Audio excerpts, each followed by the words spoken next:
My dad works in B2B marketing. He came by my school for career day and said he was a big ROAS man. Then he told everyone how much he loved calculating his return on ad spend. My friends still laugh at me to this day. Not everyone gets B2B, but with LinkedIn, you'll be able to reach people who do. Get a $100 credit on your next ad campaign. Go to linkedin.com/campaign to claim your credit. That's linkedin.com/campaign. Terms and conditions apply. LinkedIn, the place to be, to be. This episode is brought to you by Shopify. Upgrade your business with Shopify, home of the #1 checkout on the planet. Shop Pay boosts conversions up to 50%, meaning fewer carts going abandoned and more sales going cha-ching. So if you're into growing your business, get a commerce platform that's ready to sell wherever your customers are. Visit shopify.com to upgrade your selling today. Hola a todos y bienvenidos a un nuevo episodio del podcast de Hannah Fernández, A Guide to Live Well, una guía práctica para vivir bien en la que encontrarás entrevistas con los mayores expertos en salud y bienestar físico, mental y emocional. ¿Te sientes cansado o cansada desde que te levantas? ¿Has perdido las ganas en general y tu vitalidad? ¿El sexo se ha convertido casi en una tarea doméstica más o sencillamente ya ni fu ni fa? ¿Has cogido peso y perdido masa muscular a pesar de que sigues entrenando de forma regular y comes de forma saludable? Puede que sea el estrés, puede que sea la edad o puede que sea tu testosterona. La hormona de la virilidad por excelencia, muchos años denostada y demonizada, podría estar detrás de síntomas como los que te he enumerado antes. Sí, aunque seas mujer. Cada vez más estudios demuestran que tener unos niveles adecuados de testosterona es fundamental para nuestra salud general. E incluso ya hay estudios que han demostrado que los hombres que mantienen buenos niveles de testosterona viven más que aquellos que presentan bajos niveles. Y te lo vuelvo a repetir, aunque seas mujer, este episodio te interesa, porque tú también necesitas unos niveles de testosterona adecuados para mantener un estado óptimo de salud. Mi invitado de esta semana es el Dr. Ángel Durante, a quien ya pudiste escuchar en el episodio número 29 de este podcast.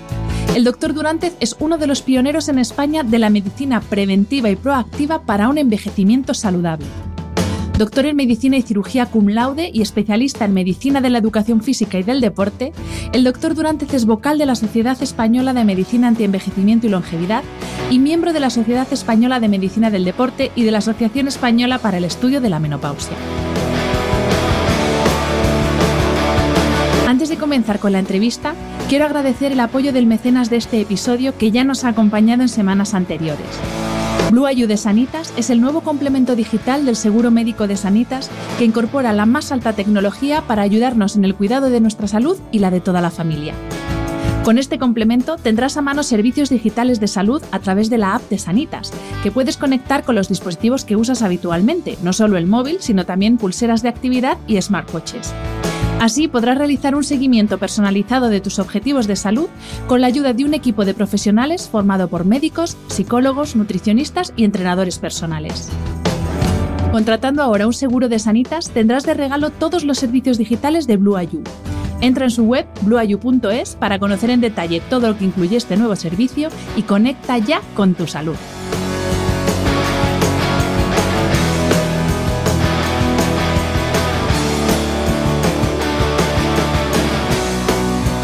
Bienvenido, doctor, y mil gracias por aceptar otra vez la invitación a este podcast.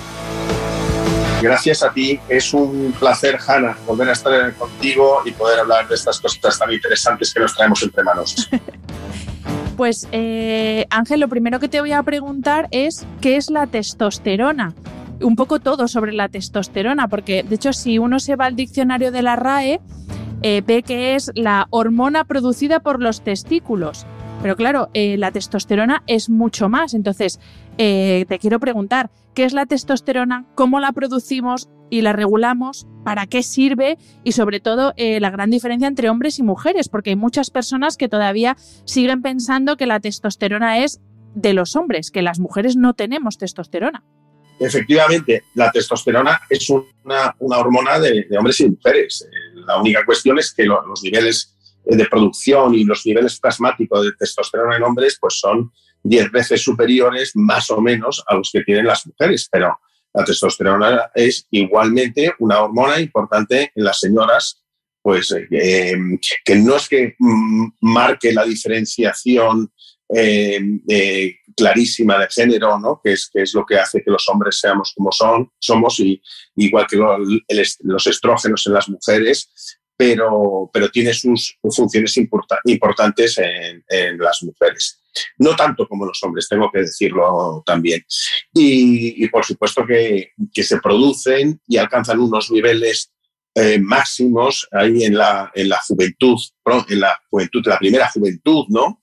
Ahí en los años, cuando estamos entre los 18 y los 20 y tantos años, 30 años, y tanto en mujeres como en hombres empieza a haber un declive de sus niveles a lo largo del tiempo, al principio leve, generalmente es de un 1 o un 2%, ya a partir de la década de los 30, 40, el declive es más pronunciado en ambos, en mujeres y hombres, y pues para que te hagas una idea, los niveles que puede tener tanto un hombre como una mujer de 50 años, pues puede ser la mitad de lo que tenían a los 20 y pocos. O sea que efectivamente hay un declive de los niveles de testosterona asociado a la edad y al envejecimiento, y esto pues en parte justifica ciertos de los síntomas que notamos por el paso del tiempo. Algunos buenos y algunos que no son tan buenos, ¿no? Porque, oye, el paso del tiempo te da madurez, ¿no? Te quita también esa impulsividad de la juventud, que en ocasiones no es tan deseable, ¿no? ¿Y en qué procesos, más allá de lo que podemos pensar, pues sobre todo en procesos sexuales o relacionados con el sistema reproductivo, pero en qué otros procesos fisiológicos interviene también la testosterona y es fundamental? Pues, por ejemplo, el estado de ánimo. Muchas personas lo mismo nos han parado a pensar que la testosterona puede estar relacionada con alteraciones en el estado de ánimo. Entonces, ¿en qué otros procesos interviene? Bueno, puede estar con la sensación de fatiga, en cambios de humor, en la propia depresión, en el insomnio, en la función neurocognitiva, la capacidad de concentración, la memoria, irritabilidad, ya te he dicho, niveles de ansiedad, ¿no?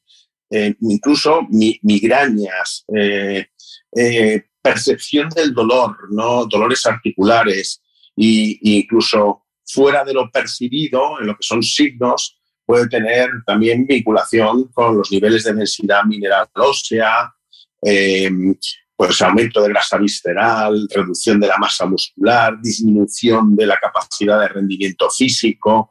En fin, ahí es una hormona, como casi todas, con efectos pleiotrópicos. Esto significa que tiene múltiples funciones en nuestro organismo. Y aparte de la función sexual, ¿no? Que tiene que ver especialmente en los hombres, pero los hombres somos más simples, ¿no?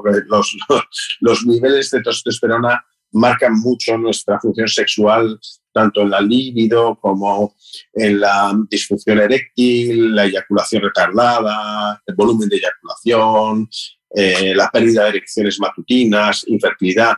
En la mujer también, aunque no es tan sencillo, ¿no? La sexualidad de la mujer es algo más compleja, pero sí tiene que ver con esos niveles de testosterona, y los que tenemos cierta experiencia en el manejo de la testosterona en mujeres, pues sabemos que si bien no es tan importante o no es tan determinante como en el hombre, pues la función sexual generalmente mejora bastante. Hay un alto porcentaje de mujeres contentas con optimizar sus valores a unos niveles óptimos. Cuando digo optimizar, es difícil saber cuáles son los niveles bajos, altos, porque se dan unos rangos enormes de normalidad, pero generalmente si colocamos estos valores donde son normales con 25 años, los sueños eróticos, el deseo, la libido, la propia la excitación mejora, por lo general mejora en la mujer.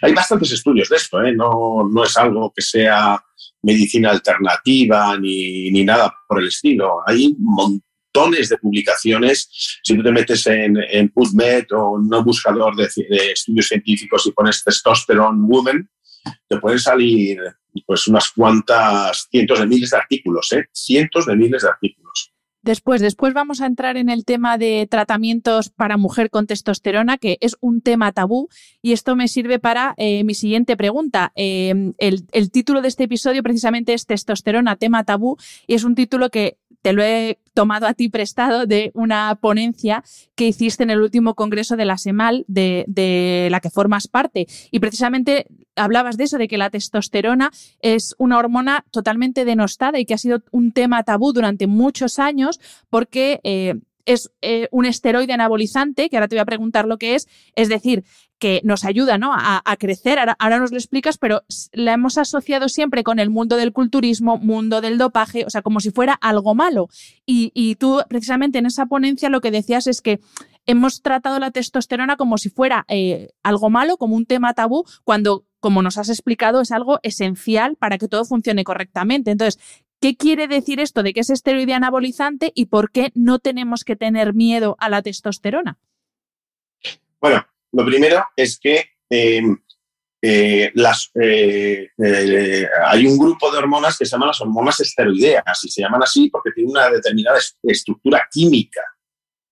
Y la palabra esteroide anabolizante como sustancia farmacológica que emula o copia a una hormona esteroidea es un término posterior. O sea, primero existen las cosas naturales, que son estas hormonas esteroideas, la progesterona, el estradiol, los estrógenos, la testosterona, los mineralocorticoides, los glucocorticoides. Esos 5 grupos son todos hormonas esteroideas. Sin embargo, nadie piensa que un glucocorticoide o un mineralocorticoide es tabú. ¿Por qué? Porque no hay noticias. Ya está. O sea, es un montaje de noticias que se van montando alrededor. Claro. Entonces, ¿por qué es tabú la testosterona? Pues porque incide en varios aspectos de la vida. El primero es el envejecimiento. Y el envejecimiento de por sí es tabú. O sea, eso de envejecer ni gusta, ni se quiere. Y por otro lado, los viejos vistos desde la juventud, es como ese grupo de gente que ya está en otra liga, ¿no? ¿Qué está ocurriendo últimamente? Pues que estamos accediendo a edades que antes se considerarían avanzadas o ya para estar de retirada, los 50, los 60, los 70, y ahora no. Y ahora no. Te das cuenta que puedes seguir muy activo física, intelectualmente, laboralmente, amorosamente, sexualmente, con 60 y con 70 años. ¿Por qué no? Por supuesto que puedes seguir. Entonces, el tabú del envejecimiento es uno de ellos. Y sabemos que la optimización de los niveles hormonales en la fase de envejecimiento revierte en gran parte estos síntomas que se asocian al envejecimiento. Por otro lado, ya se está valorando muy seriamente, se está valorando tanto que el año que viene la Organización Mundial de la Salud ya en su International Disease Classification, que es un libraco donde vienen todas las enfermedades, ya va a haber un código que se habla del envejecimiento o circunstancias asociadas al envejecimiento. Esto es muy, muy importante porque va a permitir, en cierta manera, investigar directamente el envejecimiento, no porque tengas una enfermedad, sino el propio envejecimiento, cosa que hasta ahora pues no es algo que no se valoraba, ¿no? Así que el envejecimiento tiene los criterios de enfermedad para introducirse a partir del año que viene en la clasificación internacional de enfermedades. Hay bastante publicación al respecto sobre esto que te estoy diciendo. Luego, eso en cuanto el primer tabú. El segundo es que es un tema sexual, o sea, que la testosterona es una hormona de sexualidad y todo lo que tiene que ver con sexualidad pues también tiene su tema de tabú en ciertos sectores de la sociedad o es algo que no se quiere hablar. De hecho, todavía en las historias clínicas pues no es algo que se pregunte regularmente, ¿no? Yo en mi consulta, que es de envejecimiento saludable, pues claro que pregunto a hombres y mujeres, ¿qué tal tu función sexual? tienes disminución de la libido, crees que hay signos de sequedad vaginal o de disfunción eréctil, disminución de la intensidad del orgasmo. Este tipo de cosas no se tocan por lo general, a no ser que vayas directamente a una consulta de medicina sexual. Y es algo verdaderamente importante en la vida de todos. El siguiente tema de tabú es que tiene que ver con la sociología y la identidad de género. ¿Qué quiere decir esto? O sea, a menudo vemos noticias en los periódicos que dicen demasiada testosterona en el Congreso, como algo malo, ¿no? Cierto. Sobra testosterona entre los seguidores del equipo de fútbol de no sé qué. Bueno, entonces siempre al final asocias la testosterona a agresividad, impulsividad, violencia, y entonces se le da una connotación peyorativa. Pero eso es como si dijéramos que la automoción sigue matando gente y contamina el aire y empezáramos a hacer una carga contra la industria del automóvil, ¿no? Y denostándola, buscando todo lo malo. Pero a cualquier circunstancia de la vida le podríamos encontrar su cara mala. Y pues esto es lo que te decía de cómo se utiliza la palabra testosterona para connotaciones peyorativas o malas. Todo esto al final genera lo que se llama la hormonofobia. La hormonofobia es ese rechazo a lo que es una hormona por la cantidad de noticias, algunas verdaderas y otras sacadas de contexto, que dan esa connotación mala. La testosterona que utilizan los culturistas. Bueno, los culturistas utilizan esteroides anabolizantes que son infinitamente más potentes que la testosterona. Son sustancias químicas que sobre la base química de la testosterona se modifican para hacerlas mucho más potentes, ¿no? El dopaje, las hormonas del ganado, el cáncer de mama con la terapia hormonal sustitutiva de las señoras menopáusicas de hace 20 y tantos años. Y luego la testosterona en los hombres, que si el cáncer de próstata o el infarto de miocardio, que todo esto se está cayendo por momentos con las últimas publicaciones que van saliendo afortunadamente y van desmitificando todas esas connotaciones negativas. Cuando en el fondo pues es una hormona más de nuestro organismo que tiene sus funciones beneficiosas. Ya está. No, es eso el asunto de las controversias de la testosterona. Ese es el problema, efectivamente, que me imagino que a ti te pasará que cuando a algún paciente le comentas, oye, yo creo que lo indicado sería un tratamiento con testosterona, y por toda esta desinformación y esta infoxicación habrá muchos pacientes que te digan, uy, no, yo no me voy a, como si te fuera a cambiar el sexo o algo así por hacer un tratamiento con testosterona. Y al final esto, claro, para vosotros, tú lo mismo, los pacientes o tus pacientes, entre los que me incluyo, quizá tenemos la mente un poco más abierta en este sentido, pero es verdad que hay mucha gente que le puede provocar rechazo el solo hecho de pensar en un tratamiento con testosterona. Sí, bueno, ya sabes que yo me dedico a la medicina preventiva, proactiva, predictiva, personalizada, y cuando hablamos de proactividad, a diferencia de la medicina reactiva, en la que el médico prescribe, el paciente calla y obedece, pues hay una relación, ¿no? O sea, esta es una medicina en la que no estamos curando enfermedades, estamos optimizando la salud y intentando prevenir enfermedades relacionadas con el proceso de envejecimiento. Entonces, ¿y por qué te digo esto? Por la proactividad. Y entre la proactividad es informar bien a los pacientes.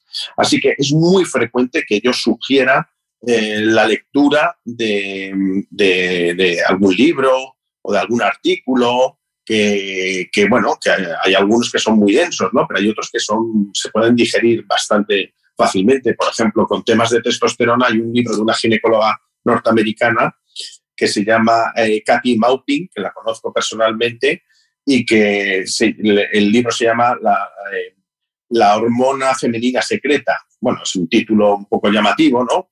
Pero es un libro que está muy bien escrito sobre los efectos beneficiosos en en mujeres tanto premenopáusicas, antes de la menopausia, como posmenopáusicas en su tratamiento con testosterona. Y luego tienes una página web de la doctora Rebecca Glasser, que es una cirujana de cáncer de mama, con un montón de publicaciones, muchas de ellas suyas, publicadas en revistas tan buenas como Maturitas, que es la revista oficial de la Sociedad Europea de Menopausia, con unos artículos magníficos sobre testosterona. Hay uno pues que hay uno que es con un título que es Efectos beneficiosos de la terapia con testosterona en las mujeres.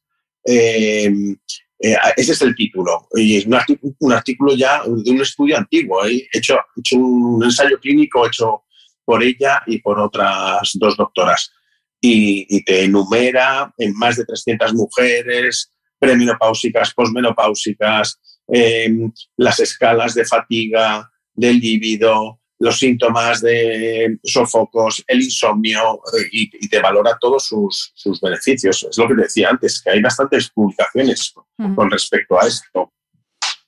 Ángel, ahora te voy a... Y lo que te decía es eso, lo que te decía es que efectivamente que es algo pues que bueno, que tú lo planteas y dices, bueno, si te parece se puede hacer, es algo que lo tiene que decidir, por supuesto.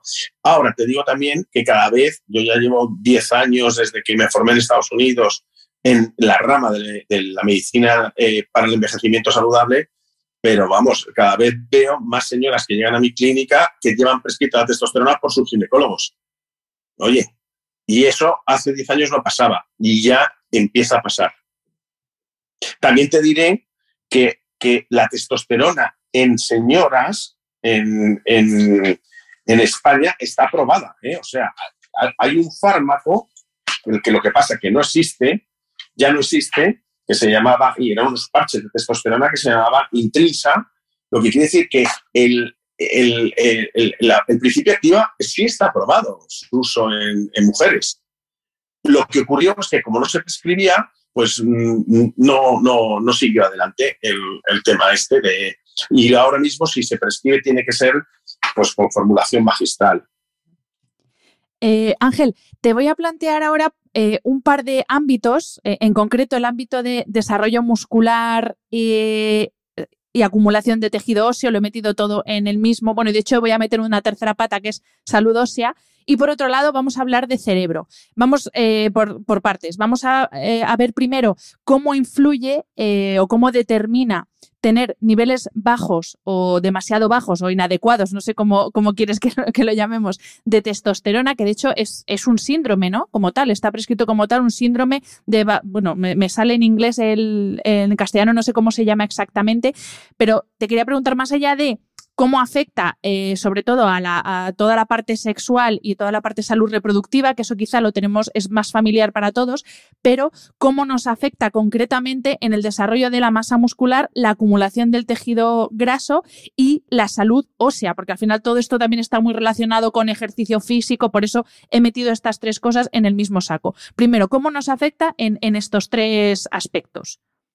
Bueno, pues sabemos que, lo primero es que efectivamente definir lo que son niveles bajos es ya complejo. Es complejo en hombres que lo que tú decías antes, el low T syndrome. El low T syndrome es el síndrome de baja testosterona, que también se llama de hombres, déficit androgénico del hombre adulto. Bueno, en hombres anda ya bastante más avanzado y casi no hay congreso de urología o de andrología en el que no se hable de esto. En el caso de las mujeres todavía no tanto. Yo escuché a Rebecca Glasser en el 2015 en el Congreso Europeo de Menopausia aquí en Madrid y bueno, pues mira, me llamó mucho la atención poder escuchar una ponencia sobre testosterona en señoras hace 6 años. Pero los límites de niveles en plasma están todavía en zonas no claramente definidas. Entonces, ¿qué es lo que se maneja? Se manejan números y síntomas, las 2 cosas. Entonces, si tú me dices, oye, fisiológicamente, ¿qué tiene que ver con la masa muscular, el tejido graso y la densidad mineral ósea? Claro que tiene que ver, lo sabemos perfectamente, eso es fisiología básica. Claro que tiene que ver. Ahora, una osteoporosis de una señora debe tratarse con testosterona. Hombre, no es la opción principal. La opción principal de tratamiento son otro tipo de tratamientos, lo cual no quiere decir que en el contexto general de esa señora, si presenta más síntomas que se puedan correlacionar, a su vez, con unos niveles que estén por debajo de los rangos de normalidad o aunque estén dentro de los rangos de normalidad, pero más bien en niveles subóptimos o tirando a bajitos, es una opción que se podría valorar. Eso es como se hace. Y por supuesto, si me dices, oye, ¿y para tratar la obesidad o el exceso de tejido graso deberíamos tratar testosterona? Pues no es la forma de tratarlo. O para tratar una sarcopenia, bueno, ahí a lo mejor un poco más. Una sarcopenia es un déficit de masa muscular importante. De hecho, en pacientes caquéticos, con SIDA y en otros cuadros muy catabólicos, sí se usa la testosterona para mantener o reforzar o aumentar la masa muscular. O sea que en estos 3 puntos que me has dicho, sí, pero no se utiliza como el tratamiento principal. Eso es lo que te quería comentar. Es un tratamiento coadyuvante o que se utiliza en el contexto de un cuadro más amplio. Sí, a eso me refería, no tanto a que se utilice como tratamiento, sino que sea determinante para el desarrollo, pues, por ejemplo, de sarcopenia, de obesidad, o no sé si determinante, pero bueno, que sí que influye en el desarrollo de esas patologías. Sí, no, te iba a decir que como también influye sobre el estado de ánimo, la energía, la vitalidad, eso, y hay bastantes publicaciones también que a veces las he presentado en los congresos, cómo eso hace que mantengas la adherencia al ejercicio físico, a tu programa de actividad física. A veces tienes una señora con unos niveles de plasmáticos de testosterona total, por ejemplo, que pudieran estar en 0,1, que es bajito, o 0,15, 0,16, entra dentro de lo normal, dentro de lo que el laboratorio te pone como normal, pero sin embargo es casi imperceptible. Esa señora difícilmente va a tener la vitalidad para poder ir, entrenar y mantener el entrenamiento. Y probablemente si le ponemos en unos niveles de 0,8, 1,2, incluso más, va a tener más vitalidad y más ganas para poder entrenar. Eso claro que funciona y de igual manera que funciona en su capacidad cognitiva y en sus ganas de hacer cosas, estado de ánimo en general. O sea que sí, claro que puede influir. Por eso, pero repito, hay que mirarlo en un contexto, no es un tratamiento para una enfermedad concreta. O sea, no existe, y menos en el hombre todavía, pero en la mujer no existe el síndrome de baja testosterona puro y duro. ¿Por qué? Porque todos los síntomas que tienen que ver con la baja testosterona pueden tener que ver con otras muchas más cosas. Los sofocos, el insomnio, la depresión, la ansiedad, la fatiga, la pérdida de memoria, las migrañas, la libido, la secreción vaginal. No es solo testosterona, son muchas más cosas.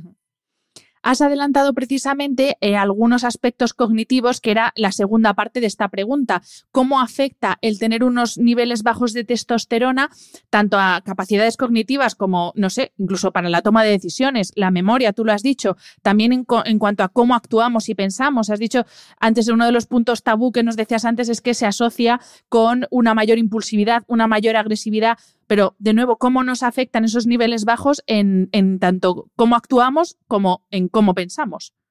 Pues ya la respuesta casi la estás diciendo.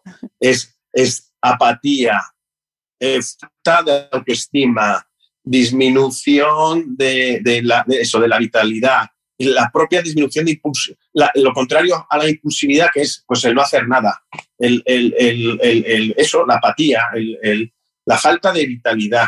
Te cuento una anécdota que me contaban en una cena en Nueva York, cenando con un par de muy buenos médicos de medicina anti-envejecimiento, una mujer y un hombre, los dos internistas, y me decían que las ejecutivas de Wall Street, cuando tenían reuniones de importantes, se ponían un shot.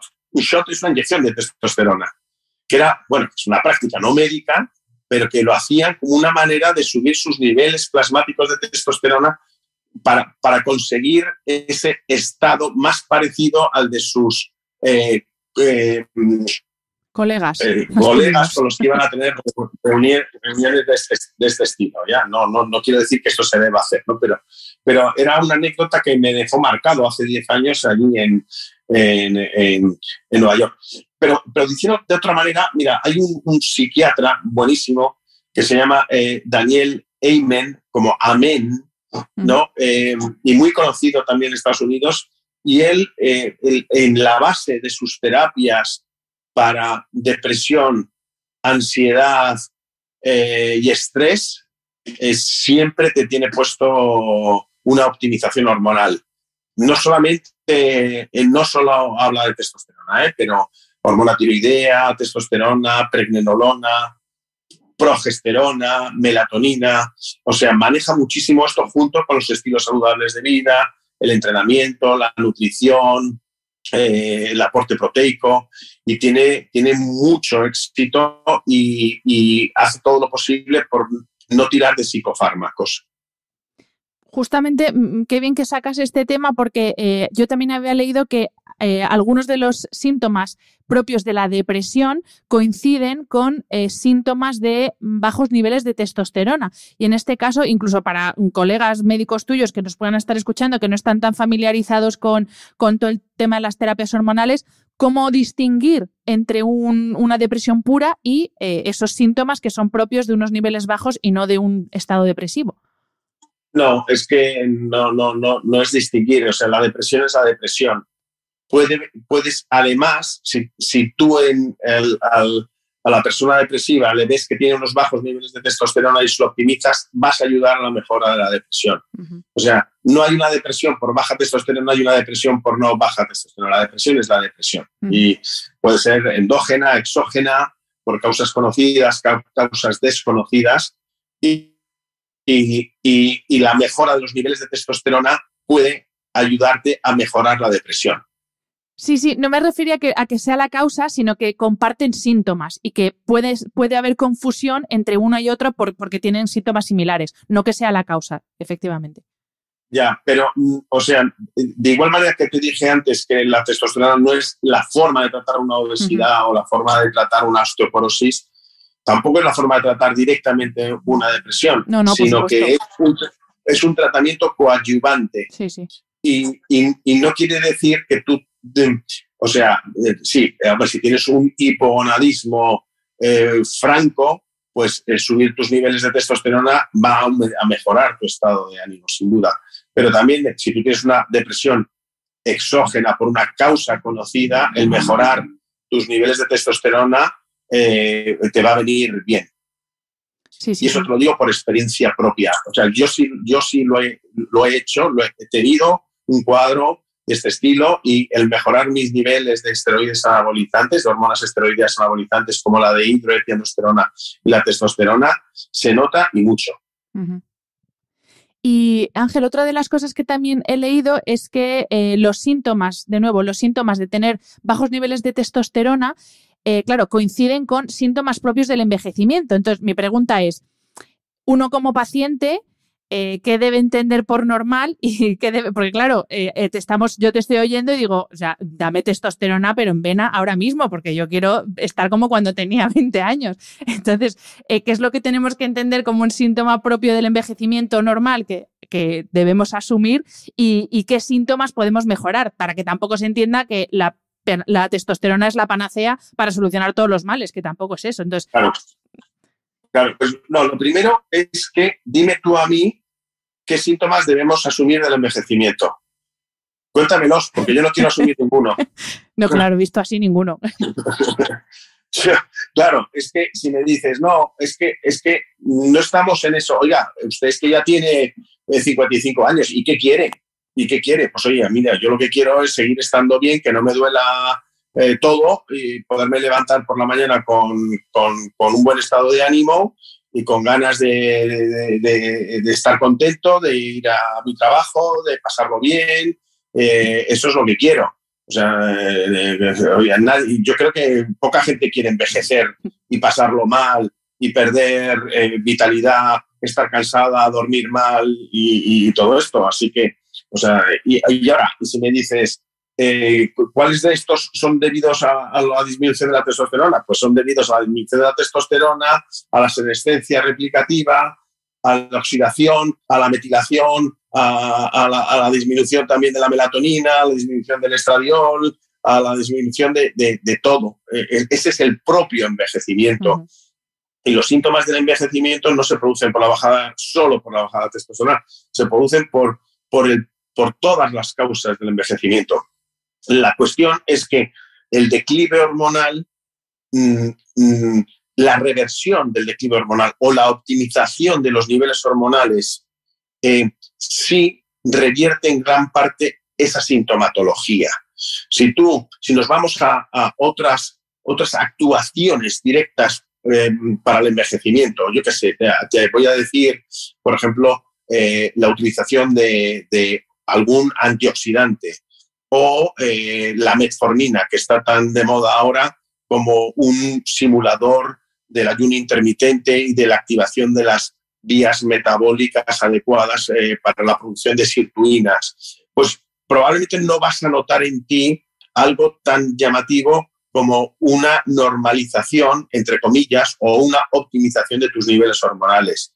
Si una señora de 60 años coloca sus niveles de estrógenos en un valor discretito, pero bastante más alto de lo que es normal a esa edad, o su testosterona en un nivel algo superior al de su edad, sí lo va a notar, claro que lo va a notar. Y esos síntomas, no te voy a decir que reviertan 100%, pero pueden mejorar. Aún así, todo esto que te cuento es algo que se debe valorar en cada caso y en cada persona. O sea, no es la panacea de decir, ¡hala, testosterona para todos! Como dice un colega mío, internista, que es un magnífico médico, esto es la chupifiesta de las hormonas. No, esto no es así. Esto hay que conocer la historia clínica, hay que ver los valores analíticos, hay que sopesar indicaciones y contraindicaciones, incluso algunas que no son dentro del ámbito fisiológico, por decirlo así, incluso pueden ser contraindicaciones de la forma de vivir de cada persona.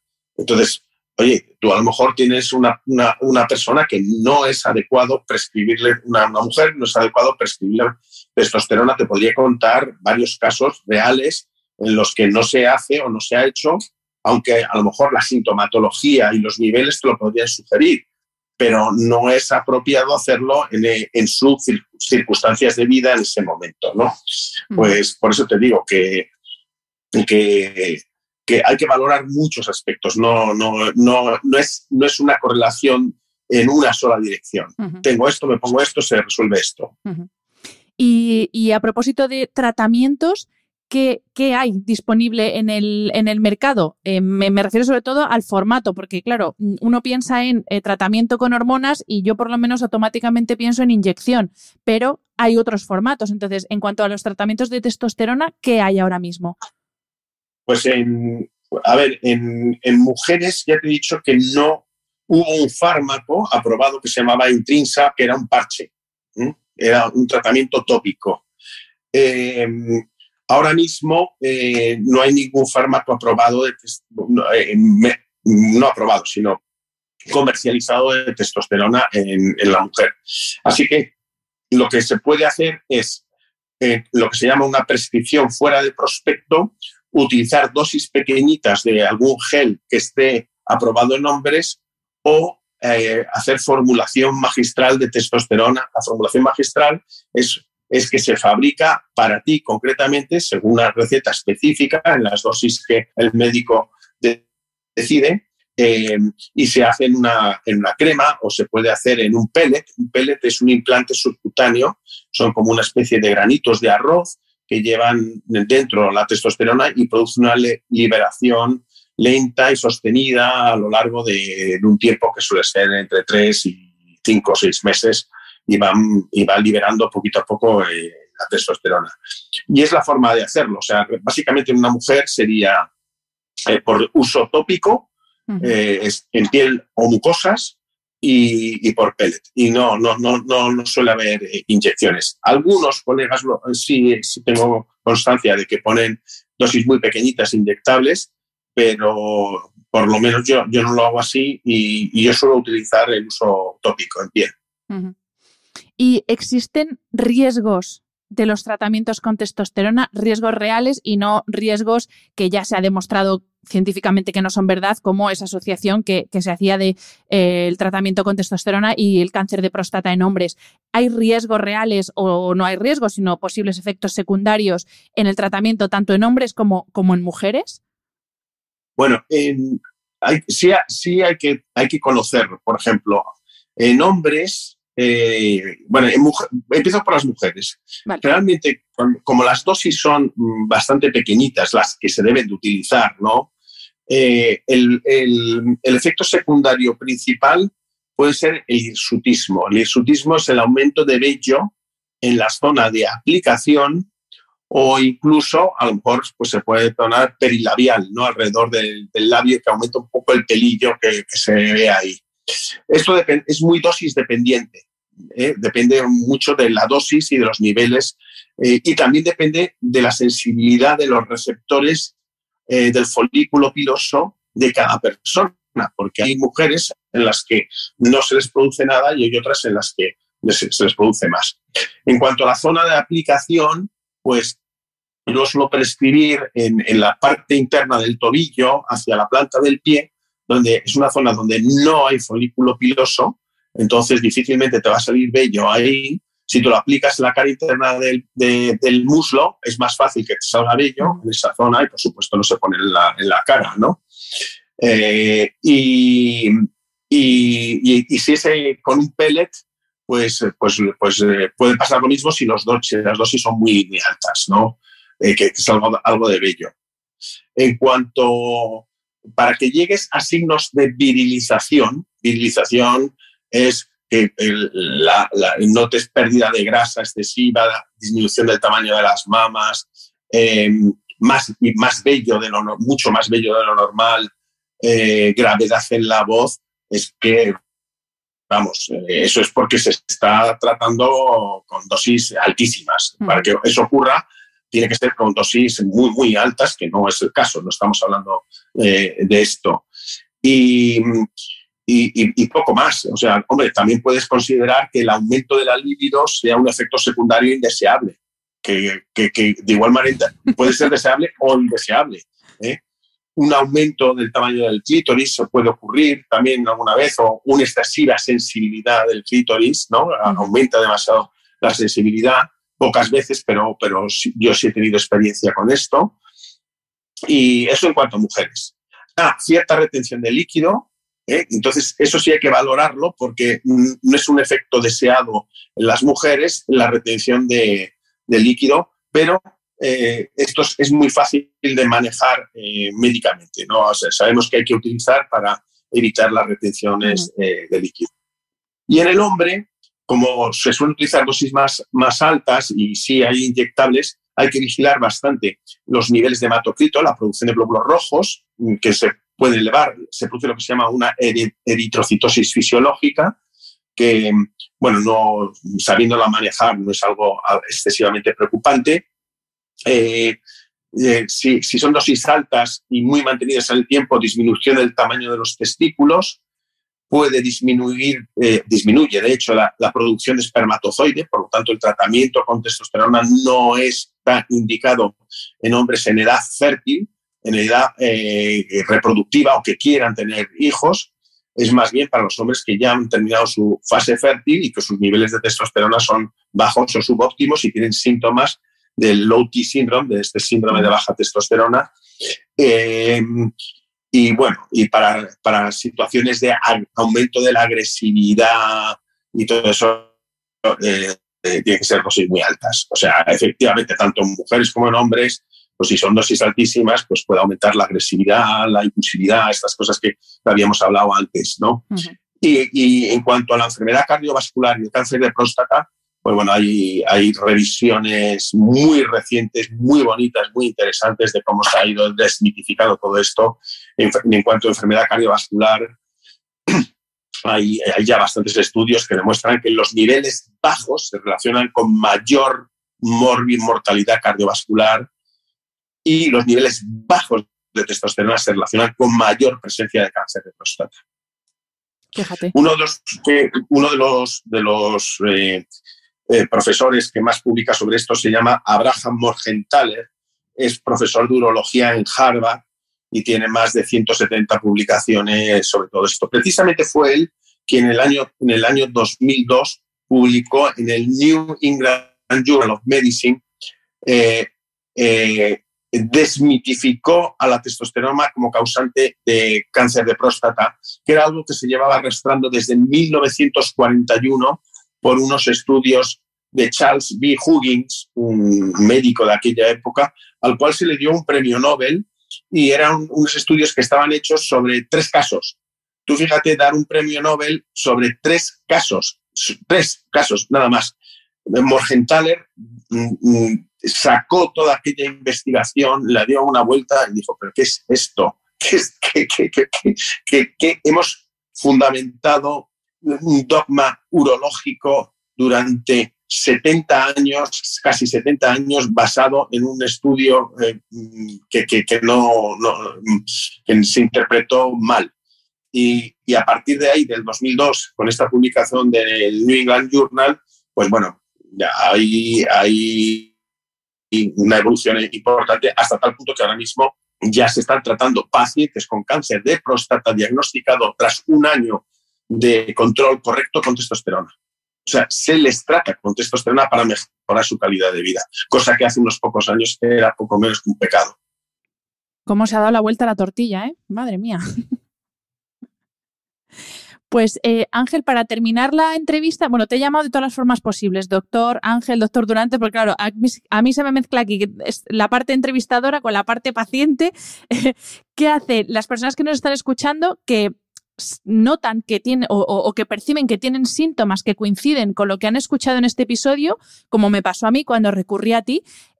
¿A dónde tienen que recurrir? Pueden, obviamente, recurrir a ti, pero si no, ¿a qué especialista recurre uno? ¿Al endocrino, al ginecólogo, al médico de cabecera para que él te derive? ¿Dónde va uno cuando siente o nota que tiene estos síntomas? Bueno, lo primero es que estamos en medicina de vanguardia o medicina de frontera, como diría también mi amigo, el doctor Iván Moreno. Todo esto que os cuento está más que publicado. Lo he repetido varias veces. O sea, eso no quiere decir, el hecho de que esté publicado no quiere decir que los médicos todos lo conozcamos. De hecho, no se conoce, o se conoce muy, muy, muy poco. Afortunadamente, y como hay un auge en la preocupación por la salud y por el envejecimiento, y yo también estoy bastante activo, escribo regularmente en algún medio de comunicación, ya es algo que empieza a rechinar menos entre el colectivo médico. Si a mí me dices a qué médico se debería ir, pues yo creo que la mujer debería ir al ginecólogo.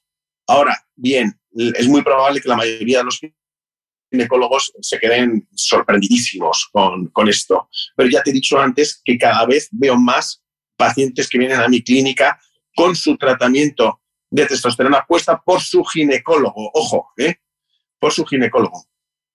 De hecho, conozco, no voy a dar nombres, ¿no? Pero yo os podría...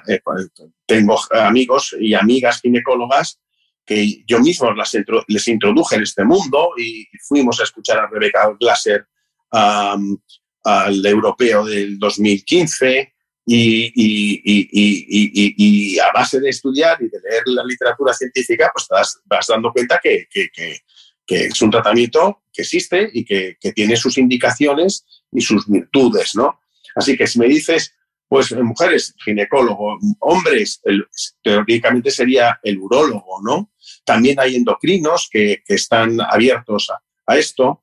pero puesto que no es un tratamiento que esté ni en las guías de la medicina curativa, a no ser que tengas un hipogonadismo claro, pues difícilmente lo vas a encontrar en tu médico de cabecera. Entre otras cosas tampoco porque no están para esto, ¿no? O sea, si tú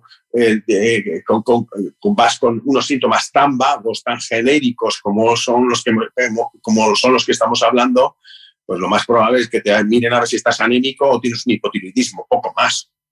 Difícilmente te van a medir pocas más parámetros, pero no porque no puedan, es que además tu médico de cabecera está atendiendo a cientos de enfermos con hipertensiones, diabetes y un montón de cosas. Entonces, irles con una medicina de optimizar la salud hasta les resultaría un poco frívolo.